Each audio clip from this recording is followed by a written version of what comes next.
अस्सलाम वालेकुम। Teaching licence test preparation के हवाले से मैं हूं आपका अपना AQ बलोच। ब्लूम्स टेक्सोनॉमी के कुछ CRQs यहाँ पर मैंने मेंशन की हैं, आप इनको थोड़ा सा गौर से देखें कि किस तरीके से CRQs आते हैं और हमने किस तरीके से उनको सॉल्व करना होता है, ठीक है। और ये CRQs के हवाले से आपके लिए एक बहुत इंपॉर्टेंट वीडियो होने वाली है, सही है। तो CRQs होते क्या हैं? कंस्ट्रक्टेड रिस्पॉन्स क्वेश्चन मैंने पहले आपको बताया था कि हमारी पिछली वीडियो में जो है वो बता चुका हूँ पहले ही कि CRQs क्या होते हैं। हमें कंस्ट्रक्ट करना होता है, जवाब जो है ना वो तामीर करना होता है, सही है। अब यहाँ पर हम तीन क्वेश्चन यहाँ पर मेंशन किए हैं, अब इनको थोड़ा सा देखिए, इस तरीके से सॉल्व करते हैं, सही है। Why HOT higher order thinkings, आपको पता है कि हमारी जो हायर ऑर्डर थिंकिंग्स होती हैं, ठीक है, हायर ऑर्डर थिंकिंग्स हमारे पास कौन सी हैं? इवैल्यूएट करना, एनालिसिस करना और क्रिएट करना, सही है। ये हायर ऑर्डर थिंकिंग्स होती हैं ब्लूम्स टेक्सोनॉमी में। अगर आपको याद हो, ब्लूम्स टेक्सोनॉमी में 3 ऊपर वाली जो स्किल्स हैं उन्हें हम हायर ऑर्डर थिंकिंग्स कहते हैं, यानी हॉट, ठीक है। और नीचे जो थी हमारे पास लोअर ऑर्डर थिंकिंग, ठीक है। अच्छा, कि हॉट जो है यानी ऊपर वाली जो स्किल्स थी, हायर ऑर्डर थिंकिंग जो है वो ज़्यादा इंपॉर्टेंट क्यों है ब्लूम्स टेक्सोनॉमी में? ये एक सवाल है। अब हमने इसका क्या करना है? आंसर देना है CRQs में, ठीक है। अब मैंने यहाँ पर लिखा कि हॉट जो होते हैं, higher order thinking like analysis, evaluate and create, ये 3 जो हायर ऑर्डर थिंकिंग स्किल्स हैं, ये क्या करती हैं? Enable students to become critical thinker. इससे क्या होता है कि स्टूडेंट क्रिटिकल थिंकर बनता है, प्रॉब्लम सॉल्वर बनता है, डिसीजन मेकर बनता है, सही है। नए ओपिनियन बनाता है, नई आइडियाज़ बनाता है, नई चीज़ क्रिएट करता है। इसलिए ये जो स्किल्स है ना, ये बहुत बड़ी स्किल्स हैं। किनके मुकाबले में? रिमेंबरिंग के मुकाबले में, अंडरस्टैंडिंग के मुकाबले में। याद करना, अंडरस्टैंड करना, ये जो है ना, ये लोअर ऑर्डर जो है वो स्किल्स है, ठीक है। तो उनके मुकाबले में ये जो स्किल्स हैं ऊपर वाली, कौन सी? एनालाइज करना, ठीक है, एवैल्यूएट करना और क्रिएट करना, ये स्किल्स बच्चों के अंदर क्रिटिकल थिंकिंग, प्रॉब्लम सॉल्विंग और डिसीजन मेकिंग जैसी जो है ना वो एबिलिटीज़ पैदा करते हैं। इसीलिए जो हायर ऑर्डर के जो है थिंकिंग स्किल्स हैं वो बहुत इंपॉर्टेंट है किसके अंदर? ब्लूम्स टेक्सोनॉमी के अंदर, सही है। सेकंड हमारे पास CRQ कौन सा है कि how can blooms taxonomy be used in assessment.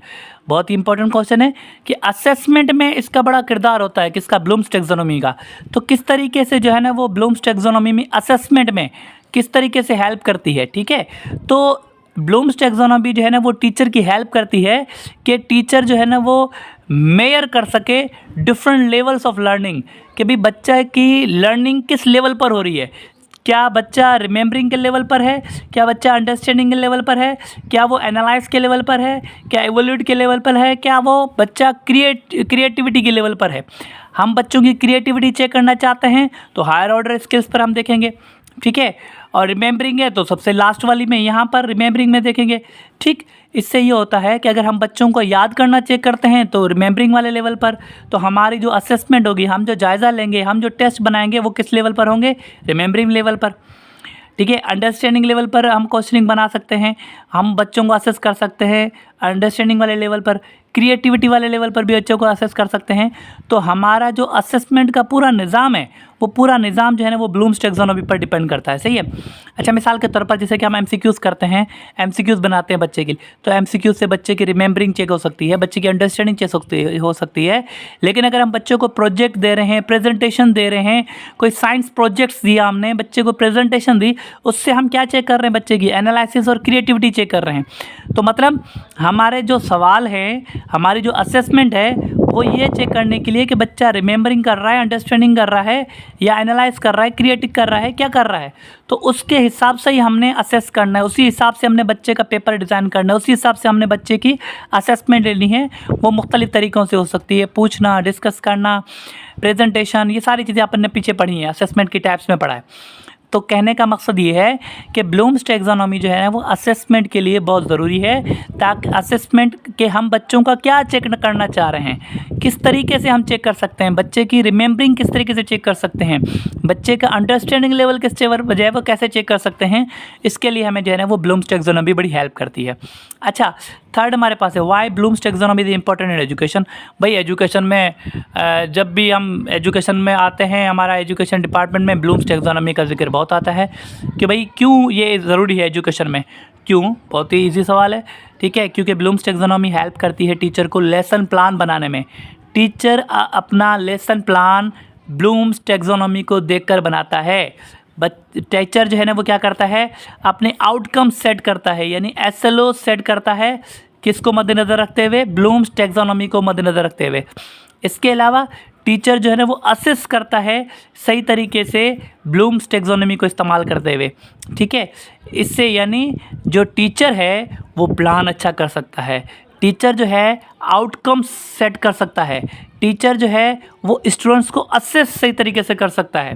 तो ये सारे फ़ायदे हैं, इसीलिए ब्लूम्स टैक्सोनॉमी का बहुत ज़्यादा जो है ना वो इम्पोर्टेंस है हमारे एजुकेशन सिस्टम में। अच्छा, इसके अलावा इससे जो है ना वो हमारी लर्निंग बेहतर हो सकती है, सीखने और सिखाने वाला प्रोसेस बेहतर हो सकता है।